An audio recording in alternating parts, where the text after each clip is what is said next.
russ@pti.com. I was asked a great question on my website this week by Liz, who said, Russ, how true is no pain, no gain? I hear that in gyms all the time. And Liz was saying that a family member has got her a bit worried because she's been training for about a month, and this family member has come up and said, Liz, if you're not physically in agonizing pain the day after a workout, then it means you didn't work hard enough in the gym. You're not going to get any results. So she sent me a message saying, Russ, I'm panicking because when I leave the gym, sometimes I'm fine the next day, even though when I'm in the gym, I'm pouring with sweat. I couldn't do another rep, but the next day she's recovered, and she's thinking, am I not going to get results from this? Hell no, Liz, this is bullshit. This person in your family is, I don't know where the hell they've got this information that you need to risk injury in the gym. I certainly don't want you to be doing that. You know, that's a nonsense approach, and chances are, I mean, everybody knows someone like this in their lives. I certainly did when I was first starting out to become a trainer. You get someone that's trained a bit longer than you, and they offer you this bullshit advice that's just got no foundations at all.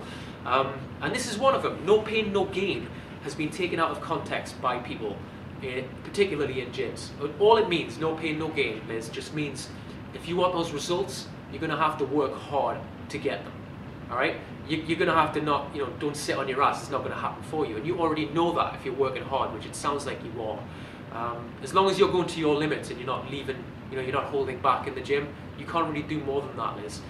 Don't have this guy, getting you to run the risk of injury, to search for some sort of holy grail of making yourself in agony the next day to the point where you can't go to work. Chances are this guy or girl that was telling you this doesn't even look very better than you, and you've only been training for a month. It's people like that tend to offer this nonsense advice. And in the case of the gym, no pain, no gain does not mean injure yourself to get results. The pain that they're talking about, which I know you experience at the beginning of your workouts, is DOMS, the delayed onset of muscle soreness. And you tend to induce that feeling with one of two ways usually. Way number one is a new exercise, and way number two is a workout which is unusually harder than your other workouts. And the key word there is unusually, which I'll explain as we go through today's video. But with regards to point number one, I'll always remember when I was doing my kettlebell instructor's course. Now, before I did that, you guys know now from the videos and the website, I'll teach people with kettlebells and all sorts, but when I was doing the course, before that point, I'd never really used kettlebells to that extent that we did on that course. We were literally doing kettlebell swings for about 4 hours a day when we were doing the course, and the next day, the day after that, and probably the day after that, and the day after that, I'd had this horrible pain, got the back of my legs and my glutes. It's because to me, it was a new exercise. I'd never done them in that sort of volume, and certainly not with that exercise before. With a lot of guys as well, particularly with legs, actually, it's a good subject because a lot of guys don't train their legs properly yet. In the gym, when their egos are going, how much can you squat? It's probably the second most popular question behind how much can you bench. So all of a sudden you got these guys going up the top end on the rack here, and they'll put too much weight on to the point where they don't squat anyway, but they've got so much on now that they can't do a full squat, so they're doing these little half squats. And then if any of them come in and they say, Russ, can you give me a leg workout? My legs are lagging, I want them to catch up. And I'll literally stand in front of them while they're doing it, and I'll be disqualifying reps that don't break 90 degrees. And even though in their mind they've been squatting for a month, they've not been doing it right. So a full squat is a new exercise to them. So the next day they're like, oh my God, I've never had this sort of pain before. And that's what it is. A lot of people get caught up in that when they do a new program.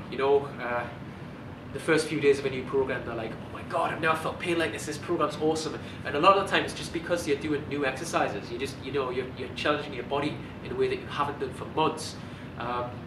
It doesn't mean you're not working hard enough. The second reason as well, which I feel is just as important on this topic here, is the key word was unusually. If a workout is unusually harder than your normal training. So if you're training hard all the time, then no, you're not going to get DOMS. You're going to get it at the beginning when it's a shock to your system. But eventually, a month, 2 months in, you're going to be fitter, you're going to be stronger. You're not going to have that shock every time you go to the gym. As long as you're leaving it all in the gym and you're not holding back and you're hitting your reps and your weight's going up and you're getting results, this friend or family member that's telling you ain't getting results can just go screw themselves, because it's written down for you. You can see your progress photos. You know you're getting results. They're the two instances where you're going to get that pain.